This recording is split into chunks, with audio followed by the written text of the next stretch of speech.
Hi everyone. So today we're going to be looking at um, a game from the Tata Steel Chess Masters, which the tournament just finished with Magnus Carlsen winning. So this game was in the 12th round, which was the second last round between Sam Shankland and Sergey Karjakin. So Sam started with d4 and Sergey Karjakin played the Nimzo. And Sam decided to play the f3 variation.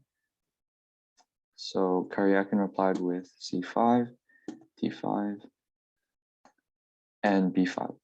So the idea with b5 is to undermine White's shaky center, because if White takes on b5, then Black will also recapture on d5, and Black is better because he has two center pawns now.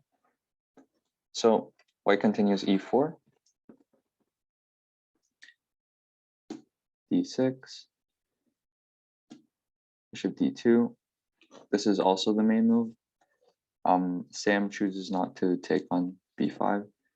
Bishop d2 is the main move, and then a6, a4. So now White is actually threatening to take on b5. And Black decides to capture on c4. And then Karjakin plays knight d7, which is also the main move in this theory line. The idea being that Black is sacrificing a pawn on e6 and plays knight e5. So Black sacrifices a pawn for some active compensation and quick development. White has to take on c8, otherwise if he moves the bishop back, then Black will play knight d3. And then Black will also win the b2 pawn. But the main problem for White is that after knight d3, White can't castle anymore. So bishop takes c8, queen takes c8, bishop f4, so that the queen protects the d3 square, c4, renewing the threat of knight d3, and this forces White to trade the bishop. Now White concedes control over the dark squares because he had to trade the bishop, and as you can see, the White's dark squares are pretty weak. So he continues with knight h3. This is the best placement for the knight, so that it can block the diagonal, so that White can actually castle on the next turn. If he had continued with knight e2, this cramps White's position, because after queen c5, White can't actually castle anymore. And this is going to be a big problem. And the Black queen can also enter on e3. And Black is ready to swing the rook over. So knight h3 is the solution to White's problems, or current problems, and also leaves the space on e2 open for the queen. Here we see that this moment is the first moment that Karjakin actually spends time. All the timestamps before, neither player actually thought for more than 1 minute. So it was clear that they were both in opening preparation. So here, the move that others had played previously was queen c5. The idea being to control the diagonal and prevent castling. Queen e2 was what people responded with previously, and Black castled, knight f2, rook d4 castle, and Black doubled the rooks on d8. And we can see that Black is down a pawn, but he has a little bit of compensation, so he is only just slightly worse. Instead, Karjakin decided to play bishop c5, which was a novelty. Shankland followed with queen e2. Rook b8. White can't take the pawn on c4, obviously, because of bishop f2. So knight f2. White wants to castle. And here, black plays queen b7, which is the first inaccuracy of the game. But black has to play some pretty precise moves as well, because he is down a pawn to maintain kind of an equality.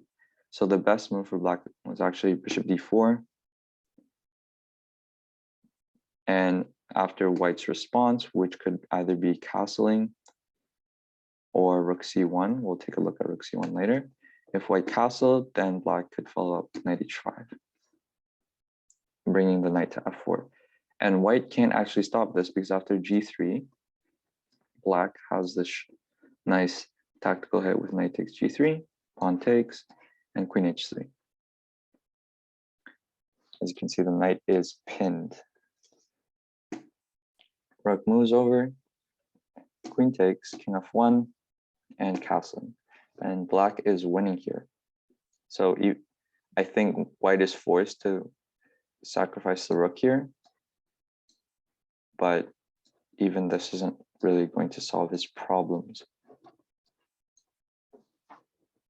So g3 is very bad, and white pretty much has to let black play knight f4.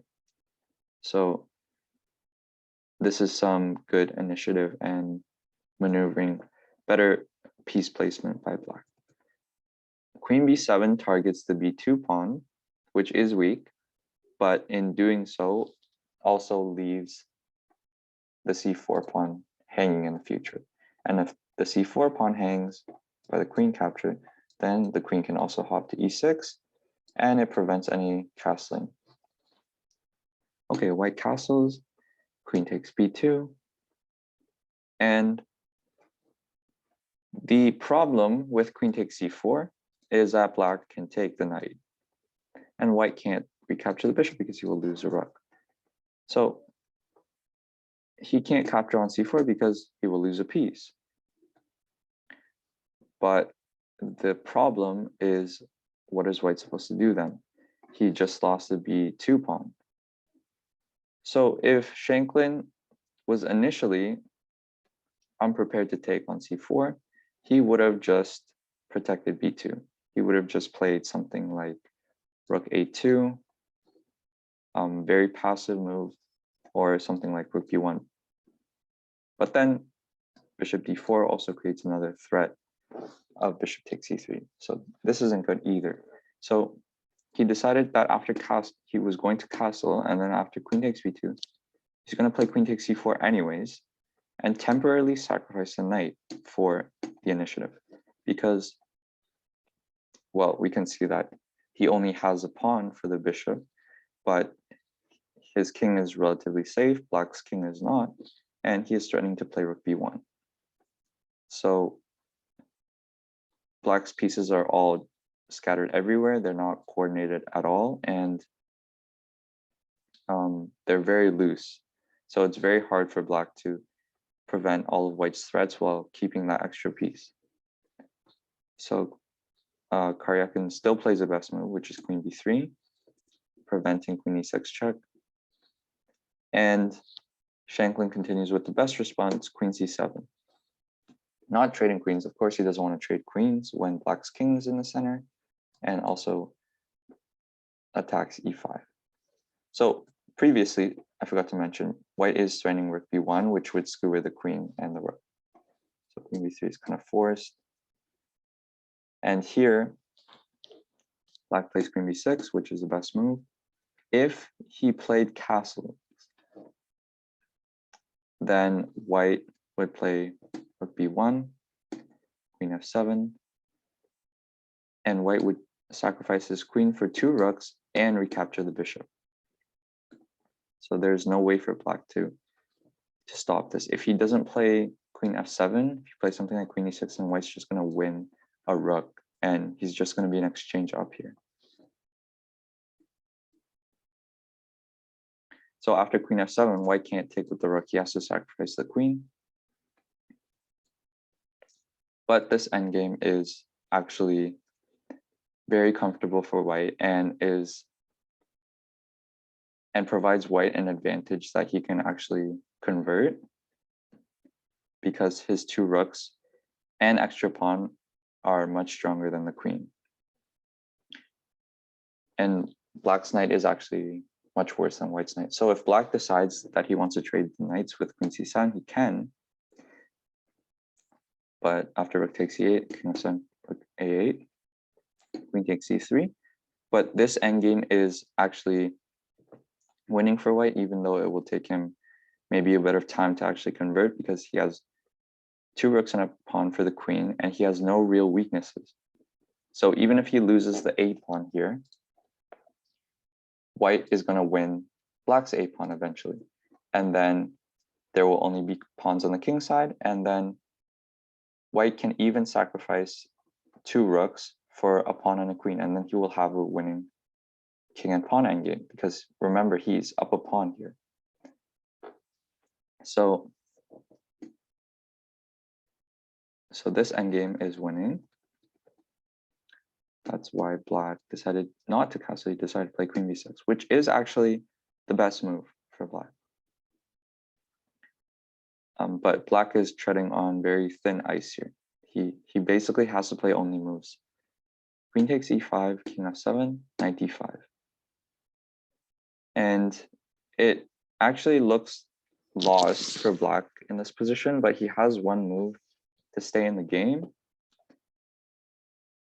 And that is rook he8. So the idea with rook h8 is to counterattack white's queen, obviously. And if the trade of queens actually happens, not like this, sorry, queen takes e8, takes e8, knight takes, bishop takes. White has a rook and two pawns for black's two minor pieces, and white is only slightly better. So, but black decided to take on d5, which is a mistake, because after queen takes d5, king e7, queen e5, king f7, rook c1, black actually resigned in this position, because there is no good way to stop rook c7. For example, rook c8 isn't actually possible because rook takes, queen f5. It's going to win the rook. And if rook b7, then queen d5 check, king e7, followed by rook c6 is game over for black. Basically, he can resign after something like rook e6. There's just going to be huge material loss for black, or he's going to get checkmated. So rook e8 was basically the only way to stay in the game. And unfortunately, Karjakin didn't see this, and the game just ended for him after rook c1. I think that this moment earlier with castles was the critical moment basically for white. He found castling, and after that it just went his way, because he sacrificed a piece and black was never able to find king safety, and black didn't really win that piece. He won it on the board, but there was like huge compensation for white. All of black's pieces were very loose. So I hope you enjoyed the analysis of this game from one of the most recent super tournaments, and have a good day.